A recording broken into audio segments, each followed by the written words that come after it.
Introducing Dr. and Jackie Damages. Welcome to the show. My name is Dr. Damages. We are coming to you from the greatest city in the world, New York City. Yes. New York City is so great that for the first time since 1904, when the New York subway was opened, the 24/7 subway system will close down from 1 a.m. to 5 a.m. every day, starting from May 6th. What? Are you not surprised? May 6th. I know what you are thinking. Why? For cleaning. For over 120 years, it has not taken any shower. So New York subway will finally take a shower thanks to coronavirus. It is also will give New York City an opportunity to remove the over 4,000 homeless people who live inside the trains, on the subway stations, and around the subway. 4,000 homeless people. See, though it is a terrible disease that has killed thousands of people worldwide, the world is gradually reopening. Here is Lagos in Nigeria on the first day of reopening. Take a look.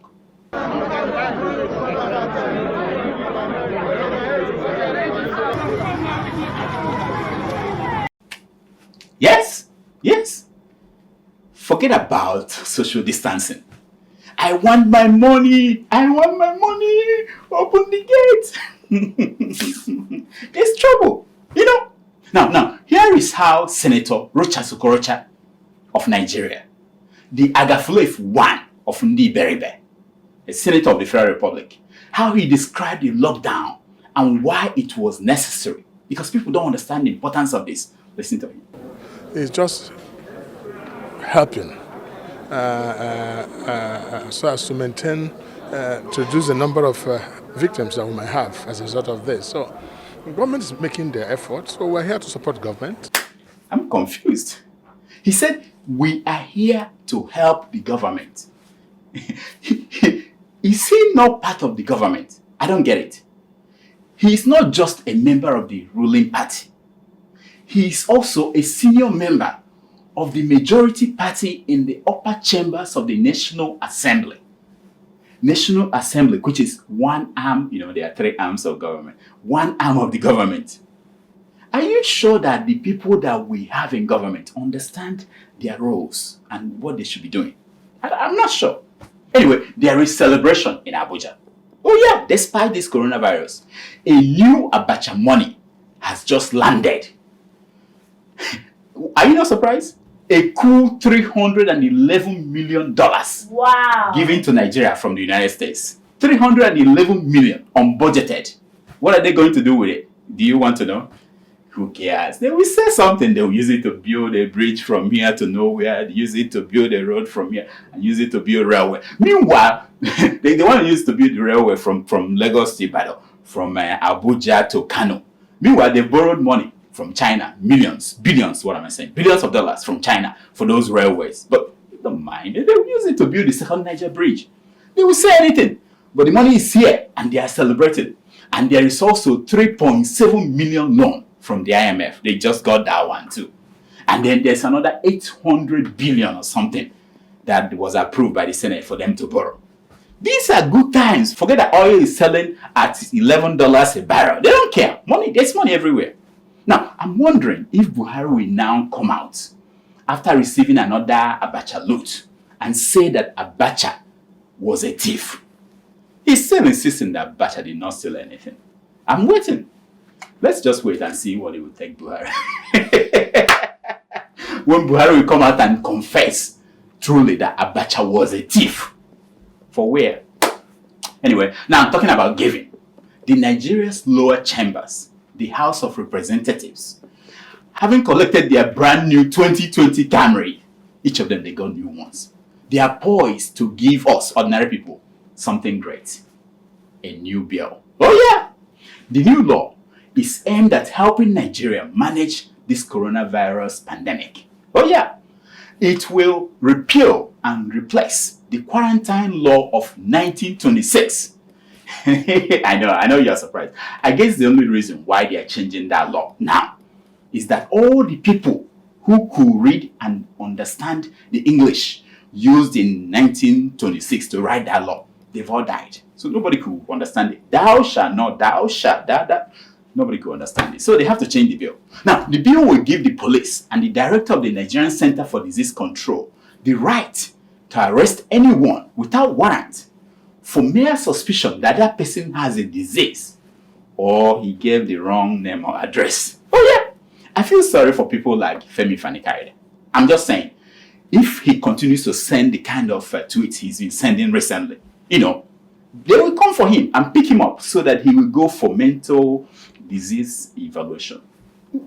The law is serious, I'm telling you. Now, the bill is littered with potential human rights abuses. If you think that police beat up people now for nothing, for breaking the law, or what am I saying? For coming out when they say you shouldn't come out. Just wait until they pass this law. Also, sections 55 and 56 of the bill says the DG of NCDC and the police may at any time without warrant enter, inspect and search any premises or conveyance where a suspected outbreak has taken. Oh yeah! The bill gives the Minister of Health the right to declare any public building an isolation center. You could be in your house and he will just wake up one day and say, this is an isolation center.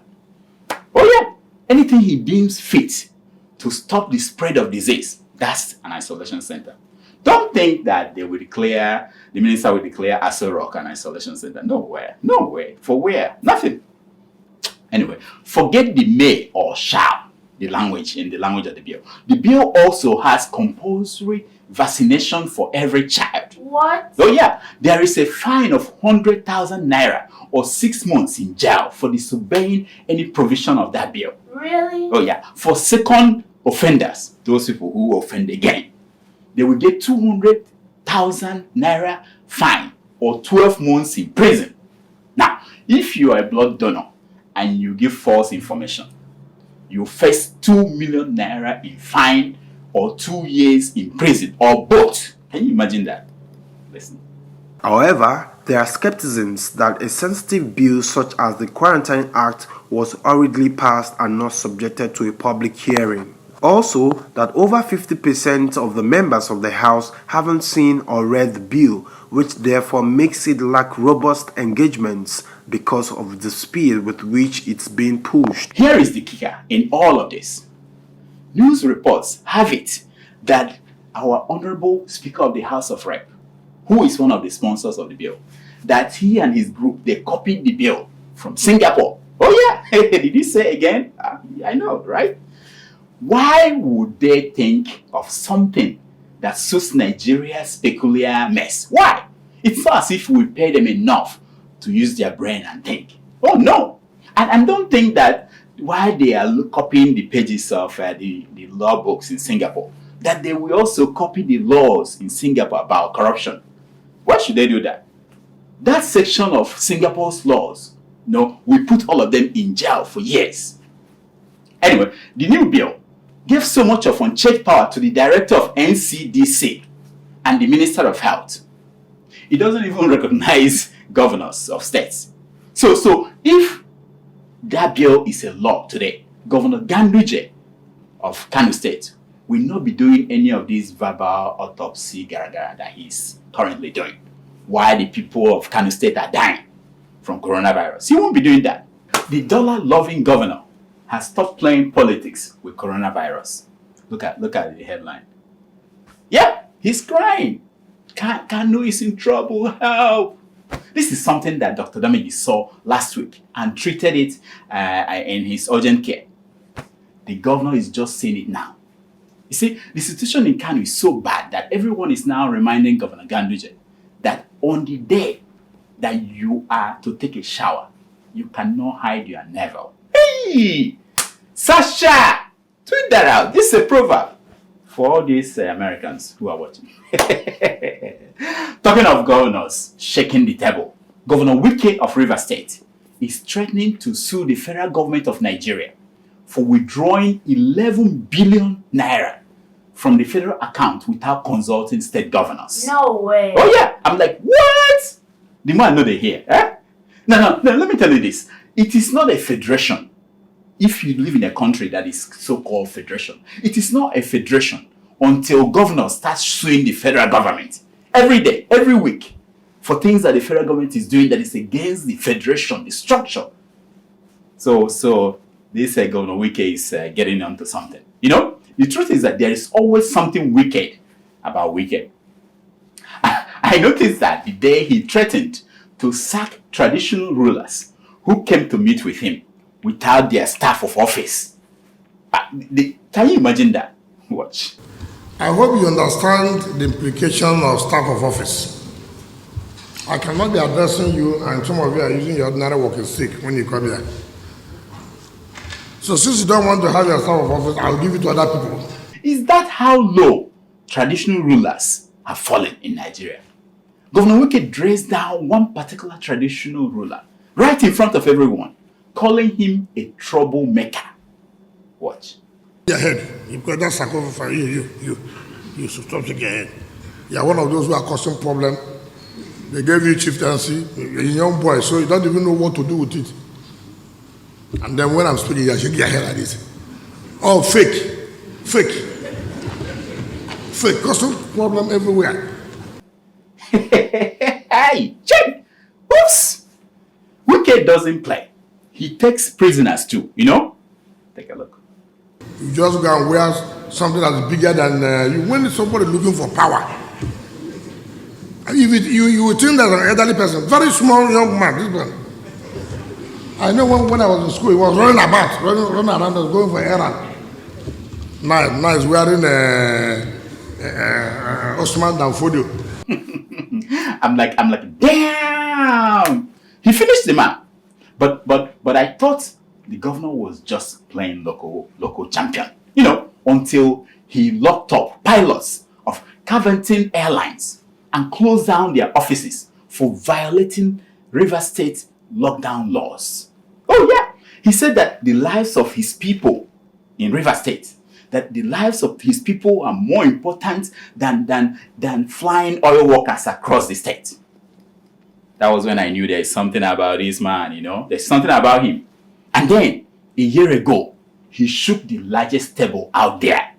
Governor Wike alleged that the general officer commanding the 6th Division of the Nigerian Army, General Salam, was involved in oil bunkering. Listen to the governor. The GOC has his own team now doing oil bunkering for him. Because he wants to be chief of army staff. If you give that kind of person chief of army staff, what kind of security would we have in this country? The security are also part of the oil bunkering. Yeah. Listen to the man.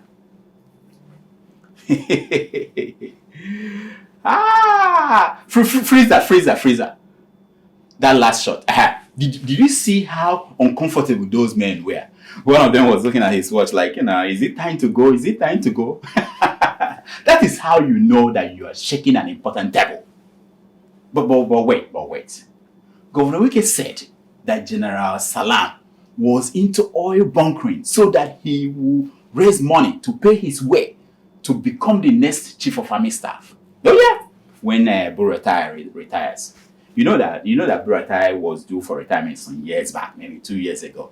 But Buhari is still waiting for some babalawo to tell him who to pick as a replacement. We move here because they know the role he's playing for them. Sabotaging our security architecture.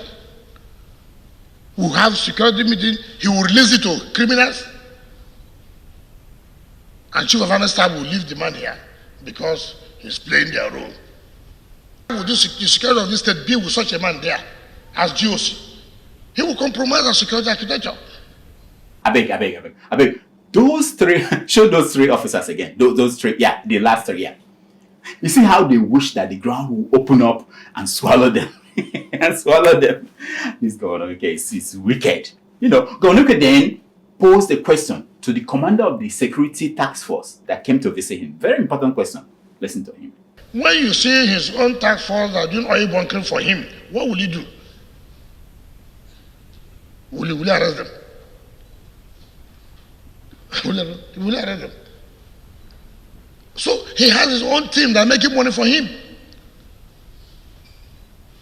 That's why he feels comfortable that nobody can. May God save Nigeria. There's no answer to that, so you can't answer such a question. Of course, the 6th Division of the Nigerian Army, they denied Wike's charge, But like Wike said, may God save Nigeria. That's all I can say. May God save Nigeria. Now, to a heartwarming story from Kenya. A widow, Mrs. Penina Kisao, lives with her 8 children in a house without light and water in Mombasa. She does not know how to read or write. She lost her job cleaning houses due to coronavirus. When she ran out of food for her kids, she started to cook stones each night to trick them, the children, into thinking that she was preparing food. The children will wait and wait until they fall asleep. Watch. Sorry. Few days ago, Penina boiled stones to make her children think dinner was being prepared, hoping they would just fall asleep. Yeah, it worked for a while before the children figured out that it was a trick. They started crying out of hunger, and that got the attention of their neighbors, who alerted the media to the situation of the woman. Since the story was published, Kenyans have come together to donate food, money and other supplies to the woman. Day and beginning at Penina Kitao's home in Mleji village, Kisauni constituency. Well-wishers were still supplying her with food and other household items a day after NTV highlighted her story. The widow described the generosity of Kenyans as a miracle. Isn't that a heartwarming story in this difficult time? Isn't it? All around us, there are many people like that widow. If you have the means, please help them. Don't wait until the media puts the camera on them and make their stories viral. And if you can, don't put a camera on yourself to show us where you are giving them help. Like that man.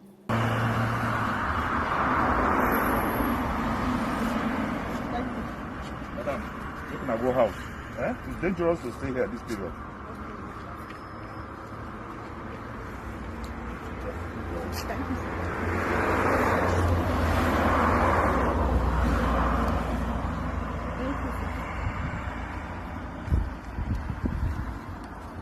There is no greater giving than one that we give when nobody is watching and no camera is rolling.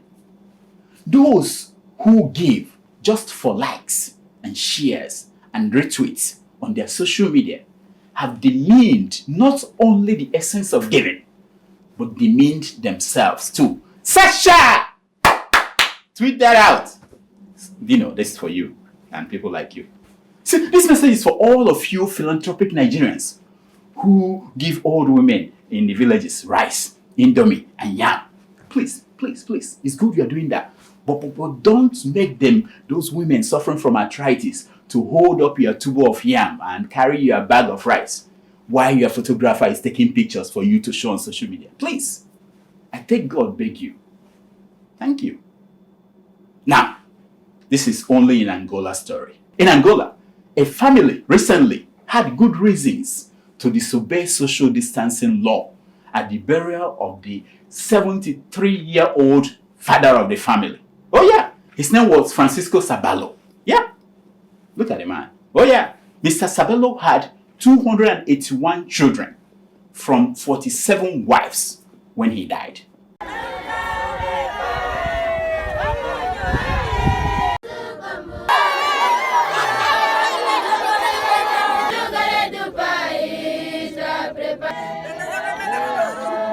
One 125 of his children died before him, leaving him with only 156 surviving children. He also had 250 grandchildren. Yeah, you had me right. What are you? Why are you looking at me like this? If only his wives, children, grandchildren, and side chicks had gathered to bury him, that would be 1,000 mourners right there. They don't even need any other person to come around before they reach 1,000. Of course, Sabelo was known as Pai Grande, hey, Big Dad. Everyone at the funeral called him a dedicated family man. Why not? It takes dedication just to count his children when they wake up in the morning. 1, 2, 3, 4. Where is this one? 1, 2, 3. Big Dad was a small-time farmer, but was also called an advocate for education. The tribute to him that troubled me was everyone called him a complete human being. You, 3. You, 4. Now, in light of Big Dad's story, do you think you're a complete human being? When your time comes, will people stand up to say that you were a complete human being? Or would they say that you wasted all the small soldiers that God gave you? I'm just asking you questions. Complete human being. What makes him a complete human being? Does that worry you that you may not be? I'm worried. I want to be a complete human being. Anyway, this is a sermon we call Secrets of Picture. It's based on the premise that a picture is worth more than 1,000 Word. Now, the picture you're looking at, this wonderful picture, is that of Mr. Bola Tinubu, the president in waiting in Nigeria, undergoing a coronavirus test. Now, look at the man. Tinubu lost his chief security officer to the virus, so it made sense that he should be tested. I just don't know why we needed to see the picture of the NCDC people digging for coronavirus inside Bola Tinubu's nose. Do we need to see that?